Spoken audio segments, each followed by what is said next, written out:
सास बनी डंडे वाली भूत। शिखा की नई नई शादी हुई थी। उसका मायका और ससुराल दोनों कानपुर में ही थे, इसलिए उससे मिलने उसके भाई अक्सर आते जाते रहते थे। ये बात शिखा की सास मीना को बिल्कुल पसंद नहीं थी। मम्मी जी, आज राहुल भैया आ रहे हैं। कौन, तेरे चाचा का लड़का? जी मम्मी जी। अरे पर वो तो दिल्ली में रहता है ना। हाँ मम्मी जी, उन्हें कल सुबह दिल्ली के लिए निकलना है, तो वो आज मुझसे मिलते हुए कल सुबह यहीं से निकल जाएंगे। हमने तो धर्मशाला खोल रखी है ना। कुछ कहा क्या मम्मी जी? मैंने कहा हाँ हाँ, आने दे तेरे भैया को, जमकर खातिरदारी करेंगे। अब तो कुछ करना ही पड़ेगा, इससे पहले कि मेरा घर धर्मशाला बन जाए। ये कैसी बातें कर रही हो मीना? सच ही तो कह रही हूँ। अभी इसकी शादी को साल भर भी नहीं हुआ और आए दिन इसके घर वाले आ धमकते हैं। अरे तो क्या हुआ, वो इसी शहर में रहते हैं तो हाल चाल लेने आ जाते हैं।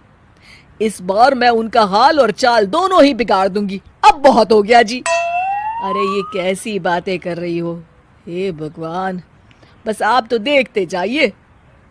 शाम को राहुल आता है। नमस्ते आंटी, कैसे हैं आप लोग? हम लोग तो ठीक है, तुम कैसे हो बेटा? मैं भी अच्छा ही हूँ आंटी। बस आज रात के बाद नहीं रहोगे। चलिए भैया, मैं आपको हमारा घर दिखाती हूँ। रात में खाने के टेबल पर शिखा, रोहित कहीं दिखाई नहीं दे रहा। जी भैया, वो ऑफिस के काम से बाहर गए हैं, कल शाम तक आएंगे। अच्छा अच्छा।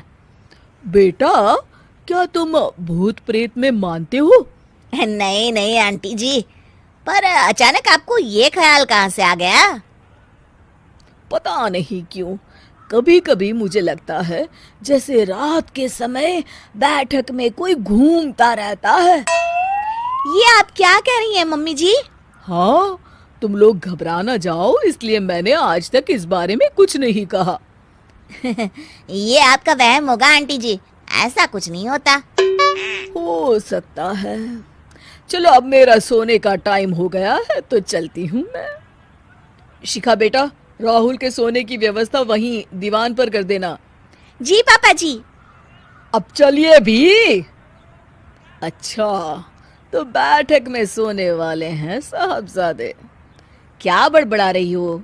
कुछ नहीं, आप सो जाइए। मीना और महेश के सोने के बाद शिखा और राहुल आपस में बात कर रहे होते हैं, तभी डोरबेल बजती है। अरे आप! सरप्राइज! काम जल्दी खत्म हो गया तो मैं आज ही चला आया। ये तो बहुत अच्छा किया। देखिए राहुल भैया भी आए हुए हैं, आप दोनों का मिलना भी हो जाएगा। कैसे हो रोहित? मैं तो ठीक हूँ भैया। शिखा, मैं भी आज यहीं सो जाता हूँ, राहुल भैया से बातचीत भी हो जाएगी। अच्छा अच्छा ठीक है। मीना आधी रात को उठती है, कंबल मुंह से पैर तक ओढ़ के डंडा लेके बैठक में आती है और देखती है दीवान पर चादर ओढ़े कोई लेटा हुआ है। देखो तो कैसे मजे से सो रहा है बहन के ससुराल में। मीना ताबड़तोड़ 4-5 डंडे मार देती है। अरे मर गया, अरे बचाओ बचाओ, कौन है?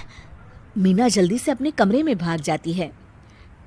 हे भगवान, ये मैंने क्या किया? ये रोहित कहाँ से आ गया?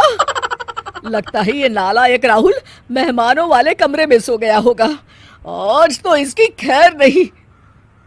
उधर बैठक में, अरे क्या हुआ रोहित? मैं बाथरूम में था, तुम्हारे चिल्लाने की आवाज सुनी। पता है भैया, मैं सो रहा था, अचानक से कोई आकर मुझे डंडे मारने लगा। ये क्या कह रहे हो? लगता है तुम भी आंटी की तरह भूत प्रेत में मानते हो। नहीं नहीं भैया, सच में कोई आया था। मैं तो जा रहा हूँ मेहमानों वाले कमरे में सोने के लिए। इस समय अपने रूम में जाऊंगा तो शिखा की नींद खराब हो जाएगी। ठीक है भाई, जाओ तुम, जहाँ तुम्हारा भूत डंडा लेके ना आ सके। थोड़ी देर बाद मीना कंबल ओढ़ के डंडा लेकर मेहमानों वाले कमरे में पहुंच जाती है।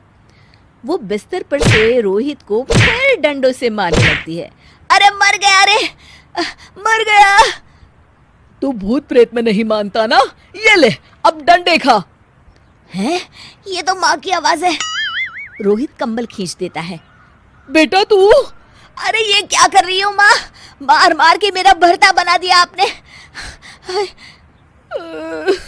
माफ कर दे मेरे लाल, मैंने तो तुझे ही मार मार के लाल कर दिया।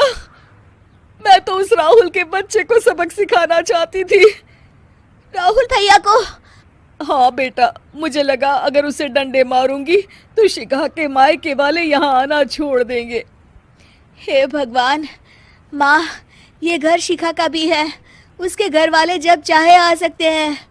हाँ बेटा, आज मुझे भगवान का इशारा समझ में आ गया।